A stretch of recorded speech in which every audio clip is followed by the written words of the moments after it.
En humour, on reçoit beaucoup de plaintes, hein? On reçoit énormément de courriels de gens pas contents, puis non, mais ça fait partie de la game, hein? À un moment donné, on s'habitue, sauf qu'il y a des fois où ça fait un peu plus quelque chose. J'ai reçu un courriel, à un moment donné, de quelqu'un qui me traitait d'homophobe. Et j'avoue que ça m'a fait de la peine un peu, mais en même temps, je comprends pourquoi. C'est-à-dire que j'avais fait un gag à la TV sur la parade de la fierté gay, puis bon... Pour faire une histoire courte, en gros, je disais que une parade de la fierté gay, c'est comme une parade de la Coupe Stanley. La différence, c'est que c'est pas les vitrines qui se font défoncer. Bon. Oui! Oui, je le sais. C'est un stéréotype, c'est un cliché ridicule, parce que c'est pas tout le monde qui pète des vitrines d'une parade de la Coupe Stanley. Bon. Mais... Non, mais j'aurais aimé ça, moi, répondre aux gars que je suis pas homophobe. Mais tu sais, quelqu'un qui veut penser que t'es homophobe, il y a rien que tu peux dire pour le faire changer d'idée. Il y a rien que tu peux faire. Ça, oublie ça, tu réussiras pas. Tu offrirais d'y faire une pipe, Chris, qui serait pas convaincu. Il dirait, oh, tu sais, c'est comme un gars qui te trippe pas là-dessus. Mais écoute, je peux pas être homophobe. Je comprends même pas les gens qui sont contre le mariage gay. Puis je les juge pas, là. Il y en a probablement dans la salle ce soir, mais je suis désolé, il n'y a aucun argument qui m'a convaincu d'être contre le mariage gay. L'argument qui revient tout le temps, c'est l'argument de la prochaine affaire. Tu sais, genre, je suis pas homophobe, mais ça va être quoi la prochaine affaire? On va pouvoir marier ma sœur ou mon chien? OK? Donc, toi, t'es pas homophobe, mais pour toi, l'homosexualité, c'est la coche juste avant la zoophilie puis l'inceste. Sérieux, c'est quoi cette question-là? La prochaine affaire? Pourquoi il y aurait une prochaine affaire? C'est comme un végétarien qui me dirait, tu manges du poulet? Ça va être quoi la prochaine affaire? Tu vas manger ta mère? Il n'y en aura pas de prochaine affaire. Parce que, regarde, pour vous donner un exemple, là, vous savez que l'homosexualité, c'est légal, hein? Vous êtes au courant, là?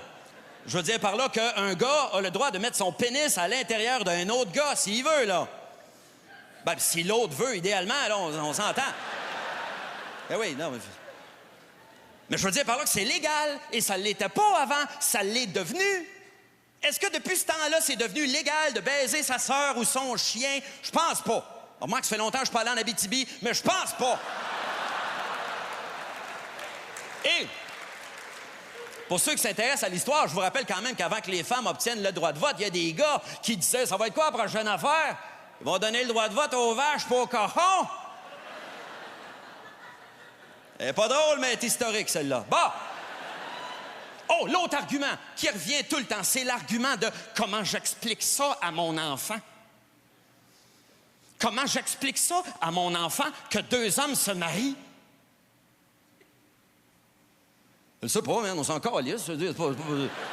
C'est ton problème. Je veux dire, on va pas organiser la société en fonction de ce que toi, t'es capable d'expliquer à ton enfant. Moi, je suis pas capable d'expliquer comment Gaétan Barrette s'est fait élire. Je fais pas chier le monde avec ça, là.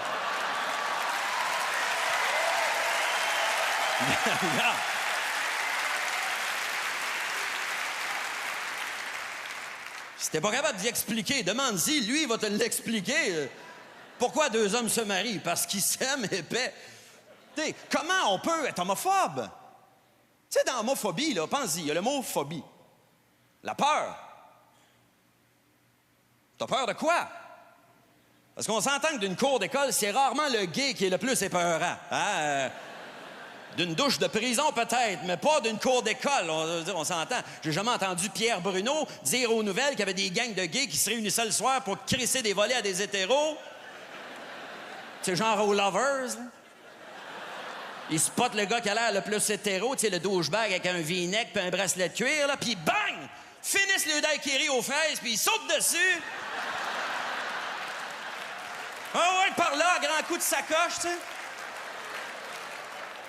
Il y a des phobies que je comprends, les espaces clos, les araignées, les serpents, mais je veux dire, les gays, vraiment. C'est comme avoir la phobie des coccinelles. Je veux dire, c'est une bébête avec du style. Il n'y a rien d'épeurant là-dedans, là. Tu sais, dans le fond, t'as peur de quoi? De te faire cruiser. Je me suis déjà fait cruiser, moi, par des gays, puis... je sais pas, j'ai trouvé ça flatteur, moi. Il y en a même un à qui j'ai donné mon numéro de téléphone. Pour une fois que c'est moi qui donne un faux numéro, ça fait un petit velours, tu sais. Mais... ça m'a pas dérangé. Ah, ça m'a pas dérangé. Remarque, c'est peut-être parce que moi, je suis sûr de mon orientation. Fait que je me sens pas menacé, tu sais. Non, ça, les homophobes haïssent bien ça quand on lui dit ça, hein. Si t'aimes pas les gays, c'est peut-être parce que t'es pas sûr de ton orientation. C'est qui haïssent ça. Mais en même temps, c'est pas si fou que ça quand tu y penses.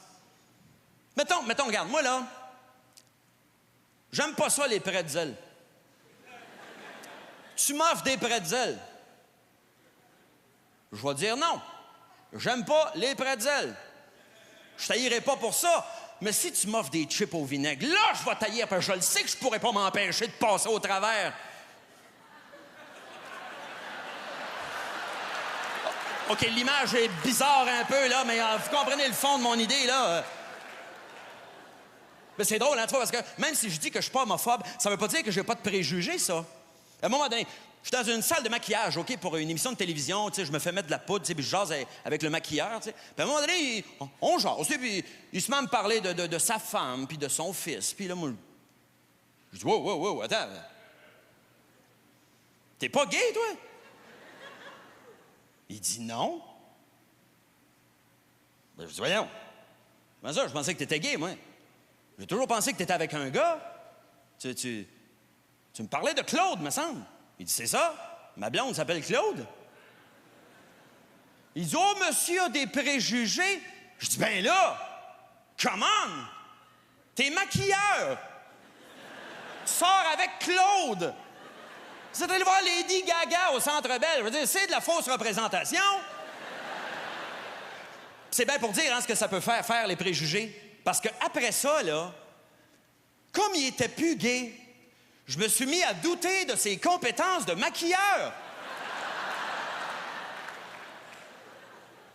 Mais pour moi, la pire affaire là-dedans, pensez-y, un maquilleur qui couche avec des filles, ça va être quoi la prochaine affaire? Il va baiser sa sœur ou son chien?